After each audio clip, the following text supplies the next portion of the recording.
শিবিরের পলিটিক্স সম্পর্কে যদি কেউ জানে, আপনি দেখবেন যে শিবির করা 10% ছেলেরাও জামাতে জয়েন করে না। আচ্ছা, আপনি যদি এটা শিবির নিয়ে যারা গবেষণা করেছে, লন্ডনে একজন গবেষক আছে নাজমুল হাসান, জামাতের উপরে বড় জামায়াত ইসলামীতে জয়েন করে না, মানে আওয়ামী লীগ বিএনপির মতো ছাত্রলীগ করে কেউ, মানে ওই পলিটিক্সটা সে করে না, সে নিষ্ক্রিয় হয়ে থাকে মানে পলিটিক্যালি। এটা হলে আপনি এটা মানে বিএনপি আওয়ামী লীগের সাথে কম্পেয়ার করতে পারবেন না। শিবিরের পলিটিক্স কম্পেয়ার করতে হলে আপনাকে ছাত্র ইউনিয়নের সাথে কম্পেয়ার করতে হবে। আমি যেহেতু দুইটা পলিটিক্স করছি, বাম এবং ডানের, আমি দেখেছি ছাত্র ইউনিয়ন করা ছেলেরাও 10-15%-এর বেশি আপনার কেউ সিপিবিতে অথবা অন্য কোনো বাম সংগঠনে অ্যাক্টিভ হয় না, ইনক্লুডিং ছাত্র ইউনিয়নের সাবেক কেন্দ্রীয় সভাপতি আমি অনেককে চিনি পার্সোনালি, যারা কেউ বাম রাজনীতি করেন না, মূল্যবোধ ধারণ করেন, বাম পলিটিক্সের যে ভ্যালু সিস্টেম অনেকে হোল্ড করেন আর কি। তো শিবিরের একটা বড় অংশ এই পলিটিক্সে হিস্টোরিক্যালি যাচ্ছে না, অ্যাক্টিভলি তারা জামাত করেন না।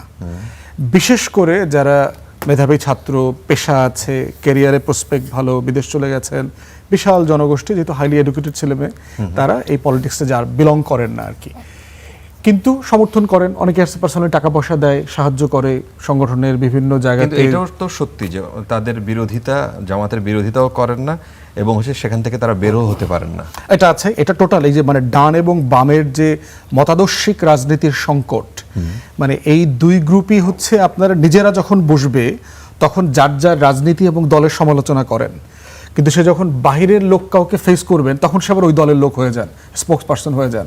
মানে সে তার ওই রাজনীতির বলয়ের বাইরে দেশকে, সমাজকে, রাজনীতিকে দেখার যে সীমাবদ্ধতা, ওই রেজিমেন্টেশন থেকে তার বের হইতে পারেন না। তাহলে এখন প্রশ্ন হচ্ছে যে এই যে শিবিরের ছেলেরা দেখতেছেন, সাবেক শিবির আপনার আপের নেতৃবৃন্দরা ওখানে জয়েন করছে, ও আসলে কোনোদিন জামাত করতোই না। মানে বাস্তবতাটা তাই। আমি যেহেতু এদেরকে পার্সোনালি চিনি, এরা কি করতো, বিদেশ চলে যাইতো, দুজনকেই চিনি, দুজনেই আপনার IELTS করতেছে, ইংল্যান্ডে চলে যাবে, আমেরিকা চলে যাবে, PhD করতো। বাই দিস টাইমে আন্দোলন সংগ্রামে তারা ইনভলভ হয়ে গেছে, শিবিরের ঢাকা ইউনিভার্সিটির সভাপতি ছিল দুজনই। তো তারা যেটা করতো, তাহলে দেখেন ওই জামাত অংশ থেকে কাউকে কিন্তু এনসিপি অথবা কোনো পার্টি নিতে পারবে না, যে জামাত করার, সে জামাতেই চলে যাবে। কিন্তু যাচ্ছে কারা, ওই নিষ্ক্রিয় জনগোষ্ঠীর ভিতরে যারা নতুন করে আবার পলিটিক্যাল হয়ে উঠছে গত কয়েক বছরের মধ্যে, নতুন করে তার ভিতরে পলিটিক্যাল কনসাসনেস ডেভেলপ করেছে, আপরাইজিং, সমাজ, বাংলাদেশ, রাষ্ট্রকে সে নতুনভাবে দেখছে। এই নতুনভাবে দেখার জায়গা থেকে সে দেখছে যে আমার রাজনীতি, আমি যেটা ভাবছি এইটা আমি হয়তো জামাতের প্ল্যাটফর্ম থেকে ডেলিভার করতে পারবো না, কিন্তু তার একটা রাজনীতির আকাঙ্ক্ষা আছে, সে কই যাবে? সে তার বাম পলিটিক্স করতে পারবে না, সে বিএনপি আওয়ামী লীগের পলিটিক্সও ফিট ইন করতে পারবে না, কারণ সে এই ক্ষমতার রাজনীতির যে মানে ধুরন্ধরতা, কম্পিটিশন, যে নোংরামি, মানে এইটার সাথে সে অ্যাডজাস্ট করতে পারবে না, কারণ সে একটা পিউরিটান পলিটিক্সের ব্যাকগ্রাউন্ড থেকে আসছে। তো সেই জায়গাতে তার অপশন কোথায়, সে যাবে কোথায়?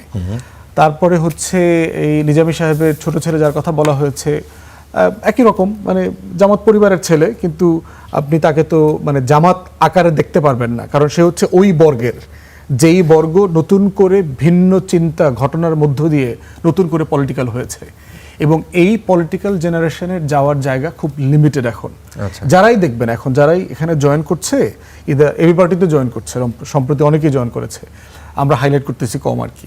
এখন প্রশ্ন হচ্ছে যেটা করবে কোথায়, সে যাবে কোথায়, তার স্পেস কোথায়? আপনাদের এখান থেকেও তো গেছে একজন সহকর্মী চলে গেছেন। তো যেটা হয়েছে যে আপনি এর বাইরের সব দল তো বিএনপিতে চলে গেছে, যোগ দেবার মতো দল তো আপনার নাই যে কোনো ধর্মীয় রাজনীতি করবে না, একটা মধ্যমপন্থী লিবারেল পলিটিক্স করতে চায়, সেই পলিটিক্সের প্ল্যাটফর্ম তো স্পেস নাই। আচ্ছা, তো দিন শেষে আপনার এনসিপি অনেকে বেছে নিচ্ছে। আচ্ছা, এখন প্রশ্ন হচ্ছে যে এনসিপি সেই পলিটিক্যাল অ্যাকোমোডেশনটা করতে পারবে কিনা, গ্রেটার পলিটিক্যাল অ্যাকোমোডেশন, সেইটা তার ক্যাপাসিটির বিষয়, কারণ এনসিপির কিন্তু লোকের সমস্যা নাই। সেই ক্যাপাসিটিতে কি কিছুটা ঘাটতি ইতোমধ্যেই দেখা যাচ্ছে কিনা?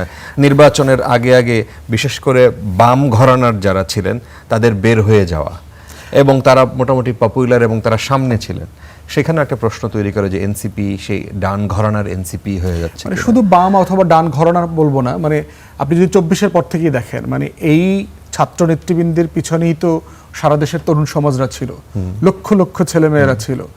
দেখবেন যে প্রাইভেট ইউনিভার্সিটির ছেলেমেয়েরা আইসোলেটেড হয়ে গেল, মাদ্রাসা অংশটা আইসোলেটেড হয়ে গেল। তার কিন্তু লোকের সমস্যা না, বরং তার ভান্ডে ছিল প্রচুর। আচ্ছা, মানে এই যে 50 জন জয়েন করছে, এটা তার কিন্তু কোনো ক্রেডিট আকারে আমি দেখি না, এনসিপি আকারে এর কোনো ক্রেডিট দেখি না, বরং আমি দেখি যে এনসিপির যে সম্ভাবনার জায়গা, তার যে লক্ষ লক্ষ মানে সমুদ্রের মাছের মতো ছিল ঝাঁক, সেই ঝাঁক তো সে ধরে রাখতে পারে নাই।